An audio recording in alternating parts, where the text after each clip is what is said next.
The aspiration. What else? Patent airway. Patent airway. Okay, for example, this is your airway, okay? This is your airway. And this airway is clogged with secretions, with phlegm, okay? Phlegm accumulated on this part, okay? Do you think, and this is the means of patient on how to breathe. Do you think that the patient will breathe? No.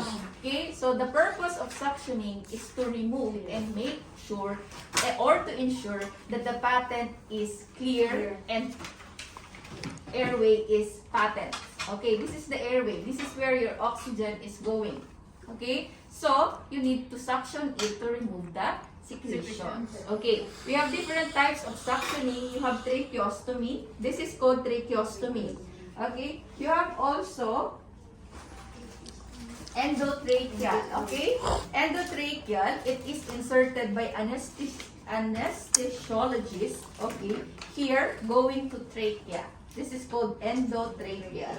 We can suction also using oropharyngeal. Okay, you can suction the mouth and until to the throat or the pharynx. Or, I forgot something there, another one is nasopharyngeal.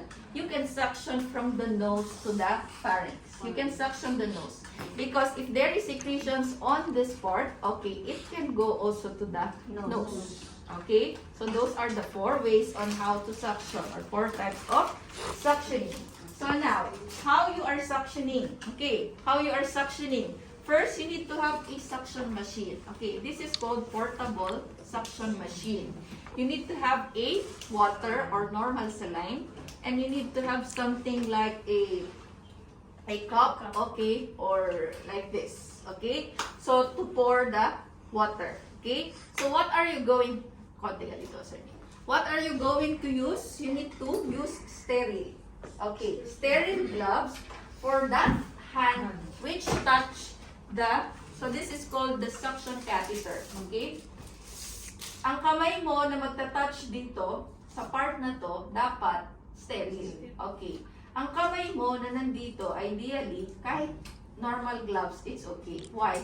Because it will not touch the inside. Okay? This one is going inside, so it should be sterile. This one, it's okay to be non-sterile. Okay? Naintindihan po? Okay.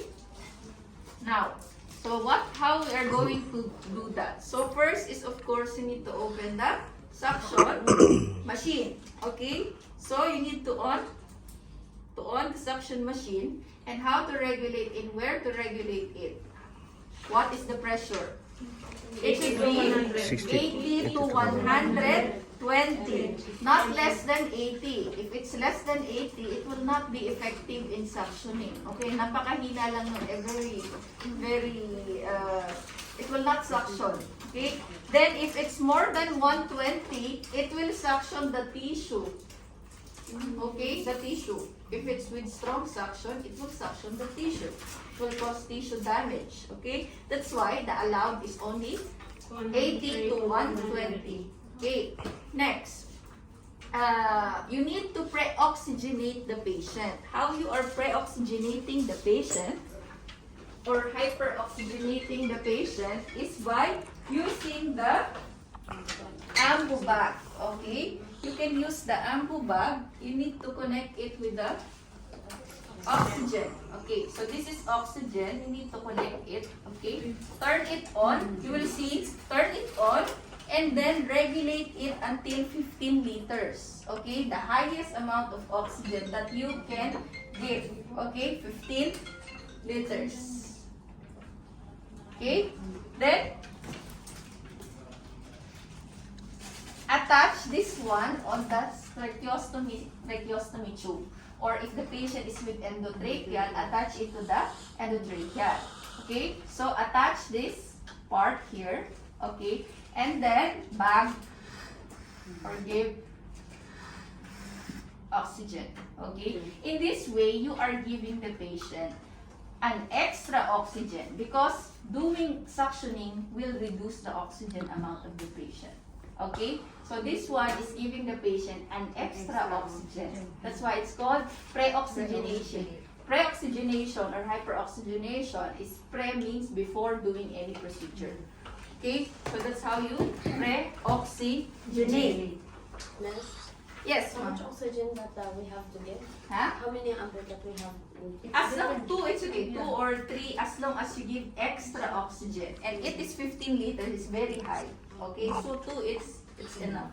Okay? And next. Pasok muna natin. Okay? Okay. So,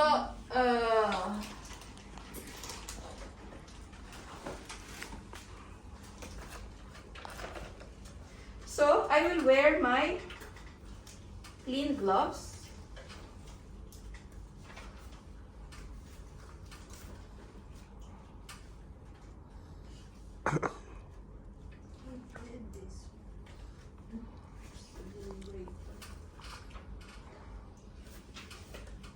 Okay. I'll pour this one, saline here. So I have already poured it. Okay. I'll pour it here. Okay. Then I'll open this one. Then I will connect it here. Okay. I'm still not touching the inside. Okay. Okay, I connected, right? Okay, now I need to put my sterile gloves. Usually that sterile glove is without a pair. Okay, usually it's a plastic which is a sterile. Okay, we have that one on in the hospital that is sterile. So you apply it with your dominant hand. Okay, you apply it with your dominant hand. Okay.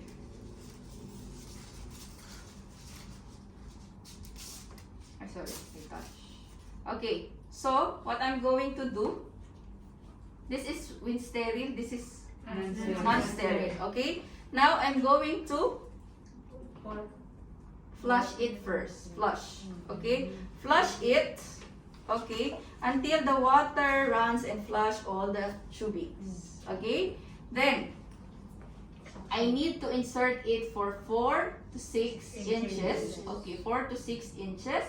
And then I'm still not pressing the suction. Okay, while inserting, don't press the suction. Okay. Until you Okay, so you insert, then when you're removing the suction, then you press the suction. Press it intermittently, not continuously. Okay? Okay, I'll repeat, in circular motion, intermittently. Okay, then flush. Flush. Okay, then insert. Then,